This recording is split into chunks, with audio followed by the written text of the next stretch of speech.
পোসব এই মুহূৰ্তত আপোনাৰ কাষলৈ আহিছোঁ পিতৃৰ মন্তব্য যদি আমি শুনিছিলোঁ পূৰ্বতে পিতৃয়ে কিন্তু বাৰে বাৰে এটা কথা উল্লেখ কৰিছে তাত যে তেওঁৰ কন্যাই বাহিৰলৈ ওলাই যোৱাৰ কথাটো তেওঁলোক জ্ঞাত নহয় আৰু আটাইতকৈ ডাঙৰ কথা বিধায়ক পুত্ৰ আনায়াতুল ৱাদুদক তেওঁৰ কন্যাই চিনি নাপায় কোনো ধৰণৰ সম্পৰ্ক নাই বা জোৰ কৰি লৈ গৈছে হয়তো পৰিকল্পিত হত্যাকাণ্ড এনে ধৰণৰ কিন্তু তেওঁলোকে সন্দেহ কৰিছে সাধাৰণ দুৰ্ঘটনা নহয় হেতু তেওঁলোকে কোনো কাৰণতে মানিব নিবিচাৰে এই মুহূৰ্তত আমাৰ হাতত এটা দৃশ্য আহি পৰিছে আমি সেই দৃশ্যটো কোচব এই মুহূৰ্তত দেখুৱাই আছো আটাইকেইগৰাকী আনন্দত থকা দেখিবলৈ পোৱা গৈছে গোটেই ঘটনাটো কিন্তু এতিয়া ৰূপ সলাব এতিয়া হয়তো অন্যান্য দিশসমূহ কিন্তু ইয়াত সোমাই পৰিছে ইয়াত ভিতৰলৈ আমি যি ধৰণে কথাখিনি ভাবি আছো আৰক্ষী তদন্তত কিন্তু ইয়াতকৈ হয়তো ভয়াবহ কিছু তথ্য ওলাব পাৰে এই ঘটনাত আপুনি যদি বাসগৃহত আছে পৰিয়ালৰ আন লোকে এই বিষয়টো সন্দৰ্ভত কিবা ক'ব বিচাৰিব নেকি আপুনি জোৰ নকৰিব আমি পিতৃ মাতৃৰ পৰা এই মুহূৰ্তত আচলতে এনেকুৱা পৰিৱেশত আমি সেই কথাখিনি জানিবলৈ বিচৰাটো আমাৰ ভুল হ'ব তথাপি পৰিয়ালৰ লোকে তেওঁলোকৰ ঘৰখনৰ এজনী ছোৱালী হঠাৎ নোহোৱা হৈ গ'ল গতিকে এই সময়খিনিত তেওঁলোকে কিবা ক'ব বিচাৰিব নেকি এঞ্জেলা মই এই পোনপটীয়া সম্প্ৰচাৰৰ পূৰ্বলৈকে অৰ্থাৎ ঠিক 11 বজাৰ আগে আগে এই সময়খিনি 10 বজাৰ পৰা 11 বজালৈকে প্ৰায় বহুখিনি সময় পিতৃৰ সৈতে মই অফ কেমেৰা কথা পাতিছোঁ আৰু তেখেতে তেতিয়া কৈছে যে আনায়াতুল্লাহ এই যিজন বিধায়ক পুত্ৰ এই বিধায়ক পুত্ৰৰ সৈতে গায়ত্ৰী বৰৰ এটা সম্পৰ্ক আছে বুলি তেওঁ ইতিমধ্যে জ্ঞাত হৈছে আৰু সেই কথাটো ইতিমধ্যে তেওঁ আমাক অন কেমেৰাও সেই কথাটো জনাইছে তেওঁক মই সুধিছিলোঁ যে এই যিগৰাকী প্ৰজ্ঞা যিগৰাকী গায়ত্ৰী বা যিগৰাকী মৃগাংক এই তিনিজন আপোনালোকৰ ঘৰলৈ আহিছিল নেকি কেতিয়াবা বা এই তিনিজন যে এই নম্ৰতাৰ বন্ধু এই কথাটো আপোনালোকক জ্ঞাত আছিল নে তেতিয়া কৈছিল যে আমি কোনো আনায়াতুল্লাহক আমি কোনো চিনি নাপাওঁ প্ৰজ্ঞা গায়ত্ৰীৰ কথা আমি শুনিছোঁ কিন্তু কেতিয়াও আমাৰ ঘৰলৈ অহা নাই আৰু আটাইতকৈ ডাঙৰ কথা এঞ্জেলা যে আজি এইখন গাঁৱৰ এই কমাৰ গাঁৱৰ এই গাঁৱৰ বৰনামঘৰত বৰসবাহ ভাওনা যোৱা সোমবাৰে মঙলবাৰে থকা এটা বিশেষ গোচৰৰ বাবে তেওঁ যিহেতু নম্ৰতা যিহেতু ন্যায়ালয়ত তাত গৈ পাবগৈ লাগিব তেওঁ প্ৰেক্টিছ কৰি আছে গতিকে তেওঁৰ যিজন জ্যেষ্ঠ অধিবক্তা তেওঁ মাতি পঠিয়াইছে সেইবাবে তেওঁ সোমবাৰে ইয়াৰ পৰা গৈছে আৰু আজি তেওঁ পুনৰ অহা কথা আছিল কিন্তু তাৰ পৰিৱৰ্তে মই অকণমান পৰিৱেশটো দেখুৱাব পৰা পৰিৱেশ নহয় কিন্তু পৰিৱেশটো এইবাবেই দেখুৱাম যে ঘৰখনৰ যিটো পৰিৱেশ নম্ৰতা আজি তিলনি পাতিবলগীয়া হৈছে নম্ৰতাৰ আজি তিলনি ভকত মহিলাসকল ইয়াৰ পৰাই আমি দেখুৱাম তেওঁলোকে ইয়াত বহি আছে যিহেতু এই পৰহিৰ পৰা পিতৃ মাতৃয়ে মুখত একো দিয়া নাই বা একো খোৱা নাই গতিকে তেওঁলোকক কিবা যিখিনি পৰম্পৰা আছে ৰীতি নীতি আছে আজি কিবা এটা পানী অকণমান জচাৰ ভকতৰ নিয়ম গতিকে সেই নিয়মখিনি কৰি আছে কিন্তু কথাটো হ'ল এঞ্জেলা যে যিটো ভিডিঅ' বা যিখিনি ভিজুৱেলছ আমাৰ হাতত আহিছে য'ত পিতৃ মাতৃয়ে বাৰে বাৰে সন্দেহ প্ৰকাশ কৰিছে যে এয়া এক দুৰ্ঘটনা নহয় এয়া হয়তো পৰিকল্পিত হত্যাকাণ্ড হ'ব পাৰে আৰু আনকি তেওঁ মুখ্যমন্ত্ৰীৰ সহায় বিচাৰিছে আমি সেই বাইটটো আমি কিছু সময়ৰ পিছত আমি দৰ্শকসকলক দেখুৱাম পিতৃয়ে কান্দি কৈছে যে মুখ্যমন্ত্ৰী ডক্টৰ হিমন্ত বিশ্ব শৰ্মাই এই ক্ষেত্ৰত আমাক ন্যায় দিয়াৰ ক্ষেত্ৰত সহায় কৰক তেখেতে প্ৰত্যক্ষভাৱে অন্তত হস্তক্ষেপ কৰক আৰু এই গোটেই প্ৰক্ৰিয়াটো এই যিখিনি ভিজুৱেলছ আমাৰ হাতত আহিছে এই ভিজুৱেলছখিনিয়ে কিন্তু কাহিনীটোৰ মূৰ সলাইছে কাহিনীটোৰ গতি এইবাবেই সলাইছে এতিয়া আৰক্ষীৰ হাতত দায়িত্ব গধুৰ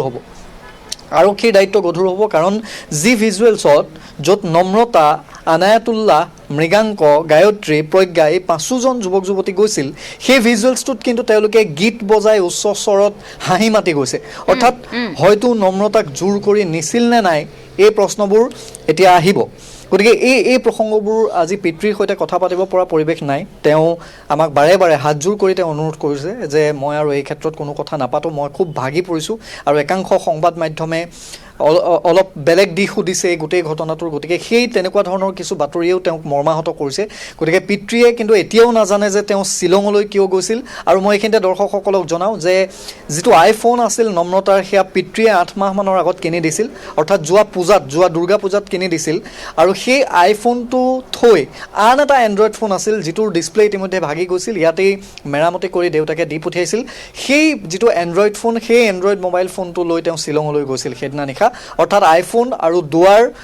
মাৰিবলৈ দুৱাৰ জপাবলৈ তাত থাকিলে আৰু যি সিকিউৰিটি আছিল নেহা এপাৰ্টমেণ্টৰ সেই সিকিউৰিটিক তেওঁ কৈ থৈ গৈছিল যে তেওঁ চিকিৎসালয়লৈ যায় এতিয়া দল সংগঠনৰ বিষয়ববীয়াসকলৰ সৈতে আমি কিছু কথা পাতিছোঁ ওচৰ চুবুৰীয়া ৰাইজৰ সৈতে আমি অকণমান কথা পাতিছোঁ সচেতন ব্যক্তি দুই এজন আছে মই অকণমান আপোনাৰ ওচৰলৈ আহিছোঁ প্ৰণৱদা এই গোটেই ঘটনাটোত বহুকেইটা দিশ স্পষ্ট হৈছে প্ৰথম কথা হৈছে দুৰ্ঘটনাতে হত্যাকাণ্ড নে কি সেয়া আৰক্ষীয়ে তদন্ত কৰিব ইতিমধ্যে পিতৃয়েও মুখ্যমন্ত্ৰীৰ সহায় বিচাৰিছে কিন্তু এই যে ঘটনাবোৰ ঘটিবলৈ লৈছে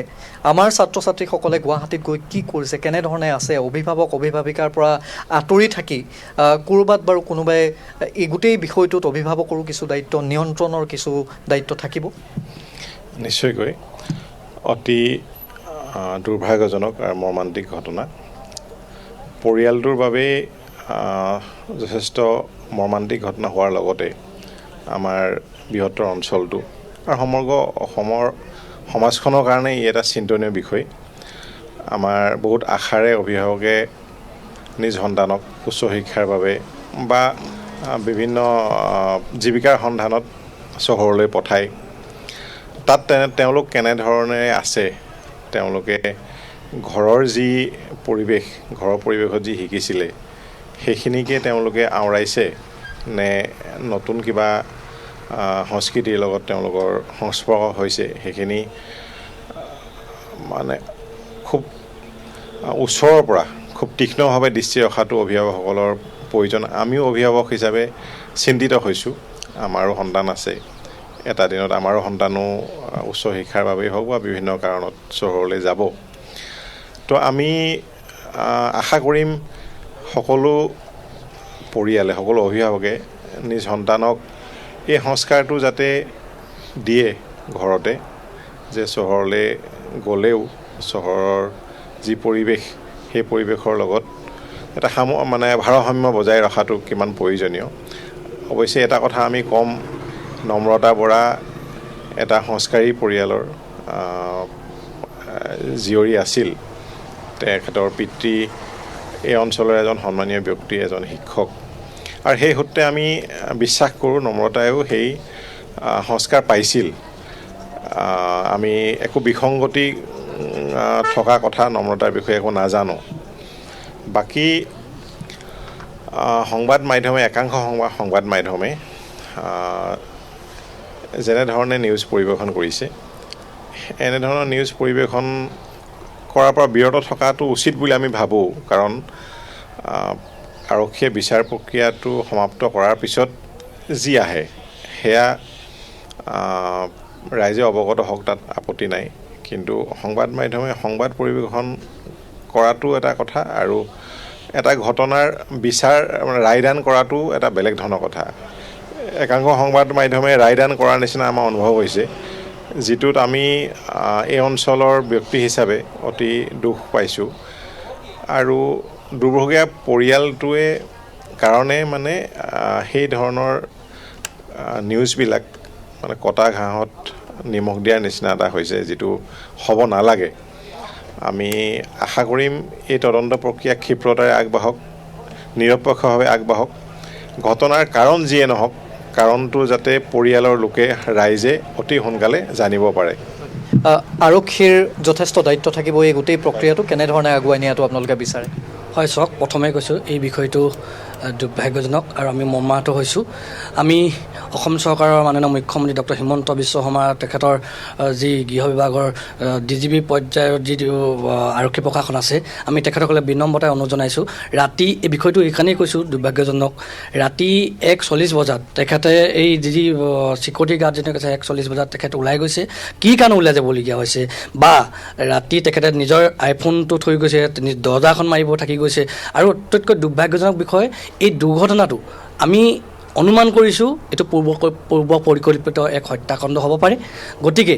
এই গোটেই বিষয়টো পুংখানুপুংখভাৱে আৰক্ষী প্ৰশাসনে গুৰুত্ব দিব লাগে মাননীয় মুখ্যমন্ত্ৰীয়ে গোটেই বিষয়টো হস্তক্ষেপ কৰিব লাগে তাৰ সমান্তৰালভাৱে আমি যদি চাওঁ এই যি বন্ধু বান্ধৱী গৈছিলে গোটেইসকলৰ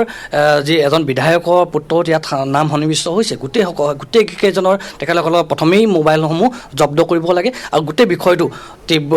তাৎক্ষণিকভাৱে এই পৰিয়ালটোৱে ন্যায় পাব পৰাকৈ তাৎক্ষণিকভাৱে বিষয়টো আমি দাবী উত্থাপন কৰিছোঁ এঞ্জেলা প্ৰতি মুহূৰ্তে মুহূৰ্তে গোটেই ঘটনাটোৱে মূৰ সলাইছে নতুন ৰূপ লৈছে আৰু আৰক্ষীৰ দায়িত্ব কিন্তু যথেষ্ট গধুৰ হৈ পৰিছে কাৰণ প্ৰথমৰ পৰা যদি আপুনি চাই তেতিয়াহ'লে পিতৃ মাতৃৰ যি ভাষ্য আছিল পিতৃয়ে এতিয়াও মানি ল'ব পৰা নাই যে এয়া এক সাধাৰণ দুৰ্ঘটনা ওচৰ চুবুৰীয়াই কেতিয়াও মানি ল'ব পৰা নাই যে এয়া এক সাধাৰণ দুৰ্ঘটনা আৰু দ্বিতীয় কথাটো হৈছে যে এই বিধায়ক পুত্ৰ আনায়াতুল্লাহ তাৰ পৰা কিয় পলায়ন কৰিছিল গাড়ীখনত যদি দুৰ্ঘটনা হৈছিল তেতিয়াহ'লে তেওঁ পলায়ন কৰাৰ কাহিনী কি থাকিব পাৰে আৰু আপুনি জানে যে দুৰ্ঘটনা এটা যিকোনো ক্ষেত্ৰতে সদায় যিজন গাড়ী চালক সেই গাড়ী চালকজনেই জগৰীয়া হয় গতিকে পিছদিনা তেওঁ ইছমাইল নামৰ এজন গাড়ী চালকক লগত লৈ তেওঁ নংপু থানাত স্বীকাৰোক্তি দিবলৈ গৈছিল ষ্টেটমেণ্ট দিবলৈ গৈছিল যে গাড়ী তেওঁ চলোৱা নাছিল এই ইছমাইল নামৰ ব্যক্তিজনে চলাইছিল এতিয়া ইছমাইল নামৰ ব্যক্তিজনক যেতিয়া নম্ৰতাৰ যিগৰাকী অধিবক্তা যিগৰাকী অভিভাৱক অধিবক্তা ঋষিকেশ বৰগোহাঁই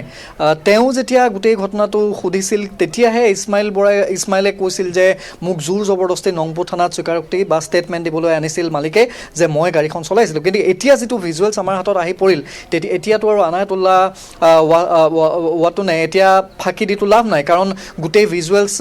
জল পটকৈ স্পষ্ট হৈছে ভিজুৱেলছত তেওঁৱেই গাড়ী চলাইছে উচ্চ স্তৰত মিউজিকত তেওঁলোক গৈছে খুব হাঁহি ধেমালি কৰি গৈছে আৰু এই ভিডিঅ' কৰা যুৱতীগৰাকীয়ে নম্ৰতা নে ভিডিঅ'ত যি চুলিৰে মুখ ঢাকি আছে সেই যুৱতীগৰাকীয়ে নম্ৰতা আৰু যি প্ৰথম চিট আছিল সন্মুখৰ চিটত এজন যুৱক আৰু এগৰাকী যুৱতী সেই যুৱকৰ কোলাত এগৰাকী যুৱতী বহি গৈছে গতিকে কোন আছিল এই গোটেই 5জন যুৱতীৰ অৱস্থিতি ক'ত আছিল গাড়ীখনৰ গোটেই তদন্ত প্ৰক্ৰিয়াটোৰ প্ৰাথমিক তদন্ততে সেইখিনি ওলাব কাৰণ গায়ত্ৰী বা প্ৰজ্ঞাক যদি সোধে তেতিয়াহ'লে ওলাই যাব নিশ্চয়কৈ ভাষ্য কিন্তু তেওঁলোকে সলনি কৰিছে আটাইকেইগৰাকীৰ ভাষ্য কিছু পৰিমাণে সলনি হৈছে আমি আপোনাৰ সৈতে সংযুক্ত হৈ আছোঁ আপোনাৰ জৰিয়তে আৰু কিছু কথা জানিবলৈ চেষ্টা কৰিম নম্ৰতাৰ ৰহস্যজনক মৃত্যু সন্দৰ্ভত কিন্তু নম্ৰতাৰ পিতৃয়েও বহু গুৰুত্বপূৰ্ণ মন্তব্য কৰিছে বিধায়ক পুত্ৰ আনায়াতুল্লাহৰ লগত নম্ৰতাৰ কোনো চিনাকি নাই বুলি তেওঁ পিতৃয়ে উল্লেখ কৰিছে বলিৰ পথা বনাবলৈহে তেওঁলোকৰ লগত লৈ গৈছিল নম্ৰতাক 4 বন্ধু বান্ধৱীৰ লগত নম্ৰতাও আছে বুলি জনাইছিল বান্ধৱীয়ে আন এগৰাকী যুৱতীৰ সৈতে ঘনিষ্ঠতা আছিল আনায়াতুল্লাহৰ এই কথাখিনি নম্ৰতাৰ পিতৃয়ে কৈছে আমাৰ উজনি অসমৰ ব্যুৰ চিফ কৌস্তভমণি কাকতি যেতিয়া তেওঁ বাসগৃহলৈ গৈছিল পিতৃয়ে এই কথাখিনি কৈছিল নিজেই কৈছিল পিতৃয়ে যে আনায়াতুল্লাহৰ লগত মোৰ ছোৱালীৰ কোনো সম্পৰ্ক নাই আনায়াতুল্লাহৰ সম্পৰ্ক আছে আন এগৰাকী তেওঁৰ ঘনিষ্ঠ বান্ধৱীৰ সৈতেহে গতিকে তেনে ক্ষেত্ৰত তেওঁৰ মৃত্যুৰ কথাখিনি তেওঁলোকে সহজভাৱে ল'ব পৰা নাই